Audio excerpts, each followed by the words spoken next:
I'm Lisa Phillips.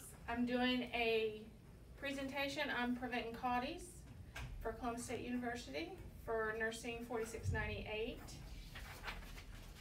Okay. There. All right, what the presentation, we were supposed to pick a safety goal for 2018, and one of the safety goals by the Joint Commission is preventing hospital-acquired infections. And so the hospital-acquired infections I did was CAUTIs, which is catheter-associated urinary tract infections. Let's see. Hospital-acquired infections affect over 1.7 million patients in the United States alone. 99,000 of those resulted in death from a CAUTI. CAUTIs are the most common type of hospital-acquired infection, and CAUTIs increase CAUTIs increase cost to the hospital and the patient. They also increase the length of stay for the patient by 3 to 5 days. CAUTIs also increase morbidity and mortality every year. CMS, which is the Centers for Medicaid and Medicare Services, considers CAUTIs as a preventable infection, and now they will not reimburse hospitals for CAUTIs.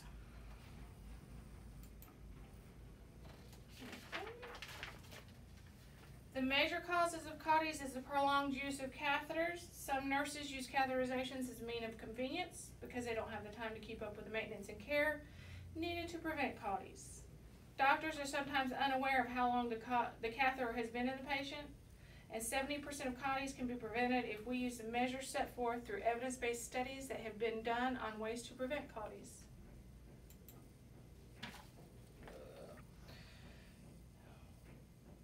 Because of the refusal of CMS to reimburse hospitals for CAUTIs, many hospitals are now determining ways to prevent them.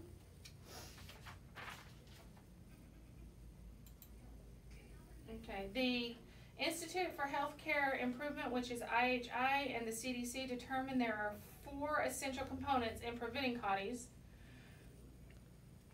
every year. The first of these is avoiding unnecessary placements of indwelling catheters, using aseptic technique when the need for a catheter arises, to make sure that we use evidence-based guidelines in the maintenance and care of catheters, and the last component is to remove them as soon as possible. There are 5 evidence-based reasons for indwelling catheters. The evidence has shown that there are 5 reasons. The first one is a catheter can be inserted before any surgical procedure, especially one that will be prolonged or that will keep the patient immobile for an extended period of time. Accurate eyes and O's for critically ill patients. 3, they can be inserted for patients that are suffering from urinary retention. This one I didn't know about, but it can be inserted to help the healing of pressure ulcers. And then the 5, catheters can be used when a patient is dying to help with comfort measures. They did a case study in a large Midwestern hospital on the neurosurgical and neurological unit. It was a nurse-led based implementation of a safety program to help to prevent and reduce CAUTIs on their unit. The staff of the unit, including the doctors, the techs, the pharmacists, all of these people, they were all educated on the IHI and CDC requirements for indwelling catheters. Each patient was assessed to see if a catheter was warranted. If the patient did not fall into any of the 5 categories, the patient didn't get a catheter. They used other means like an external catheter or straight in and out catheterization to help prevent CAUTIs. It said if the need for a Foley was warranted, the nurse must adhere to aseptic technique and provide vigilant maintenance and cleaning care to the patient. Documentation was strictly adhered for the need for the Foley, and the patient should be assessed for the catheter removal as soon as possible.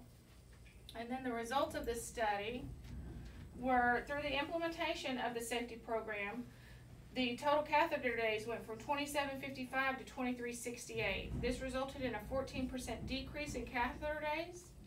CAUTIs were reduced for this hospital by 19%. By using the guidelines required by the CDC and the IHI, catheter utilization was decreased by 15%.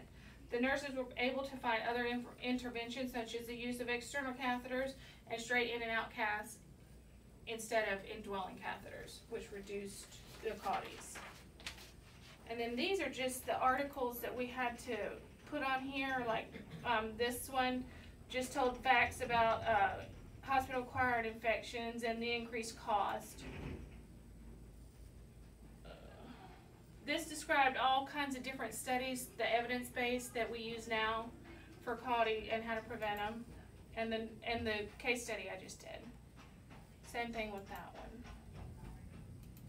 I did 4 of them. Okay. All right. And for conclusion, indwelling catheters should only be used if the patient falls into one of the 5 categories that was discussed. If the catheter is needed, it must be inserted using aseptic technique documented on a regular basis, and proper maintenance and perineal care should be done. It should be removed as soon as possible.